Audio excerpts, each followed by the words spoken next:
आइए मित्रों, हमारे YouTube चैनल स्वाध्याय में आपका हार्दिक स्वागत, अभिनंदन। आज हम आपके लिए लेकर आए हैं रामायण में अध्यात्मवाद इस शीर्षक पर संक्षिप्त प्रेरणादायक ज्ञानवर्धक ज्ञान चर्चा। अगर आपने हमारे चैनल को लाइक और सब्सक्राइब नहीं किया है तो आपसे निवेदन है, कृपया चैनल को लाइक और सब्सक्राइब अवश्य करें। राम शब्द से अद्वैत परमात्मा ही समझे जाएंगे, क्योंकि शास्त्रों में सब में रमण करने वाले को ही राम कहा है। प्रणव का आकार जागृताभिमानी लक्ष्मण, ओकार स्वप्नाभिमानी शत्रुघ्न और मकार सुषुप्ताभिमानी भरत है।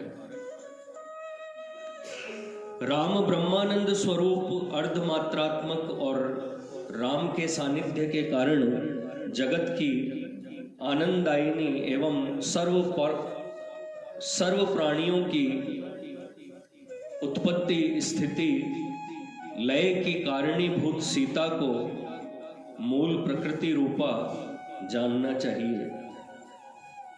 वही बिंदु है। जब सीता प्रणव के साथ अभेद को प्राप्त होती है तब ब्रह्मवादी उन्हें प्रकृति कहते हैं। वेद में जो योग यज्ञ कहे गए हैं वे ही रामायण में काव्य रूप से कहे गए हैं। योगी की चित्तावस्था ही दैत्य दानव और राक्षस पिशाच है। योग शास्त्र में देखिए राक्षस पिशाच कैसे वर्णन किए गए हैं। अंतःकरण को चित्त कहते हैं। क्षिप्त, मूढ़, विक्षिप्त, एकाग्र और निरुद्ध भेद से चित्त की 5 अवस्थाएं हैं। रजोगुण के उद्रेक होने पर जिस अवस्था में चित्त स्थिर होकर सुख दुखादि जनक विषय में प्रवृत्त होता है, उस अवस्था को क्षिप्तावस्था कहते हैं। यही दैत्य दानव की अवस्था है। जिस अवस्था में तमोगुण के बढ़ जाने से चित्त कर्तव्य विमूढ़ होकर क्रोधादि के वश सर्वदा विरुद्ध कार्य में प्रवृत्त होता है, उसे मूढ़ अवस्था कहते हैं। यही मूढ़ावस्था राक्षस पिशाच की अवस्था है। सत्व गुण के उद्रेक होने पर चित्त दुखकर विषय से निवृत्त होकर सदा सुख साधन में प्रवृत्त होता है। इस समय चित्त में विक्षिप्ता अवस्था जन्मती है। यही अवस्था देवताओं की अवस्था है। सत्व गुण से विशुद्ध होने पर चित्त में एकाग्रता और निरुद्धावस्था उत्पन्न होती है। जान पड़ता है इसी राक्षस पिशाच अर्थ से हमारे शास्त्रों में राक्षस और पैशाचिक विवाह शब्द भी व्यवहृत हुआ है। प्रतीत होता है कि जब तक इंद्रियां शासित न होगी तब तक तमोगुण का प्राधान्य रहेगा।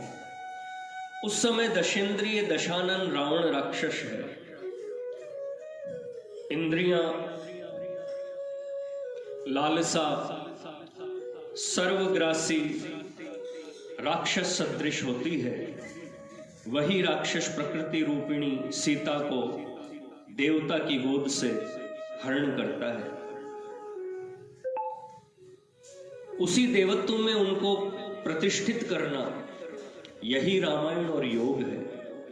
परमात्मा रूपी जीव जब राक्षस पर विजय कर लेता है तब राम के साथ सीता का मिलन होता है। मित्रों,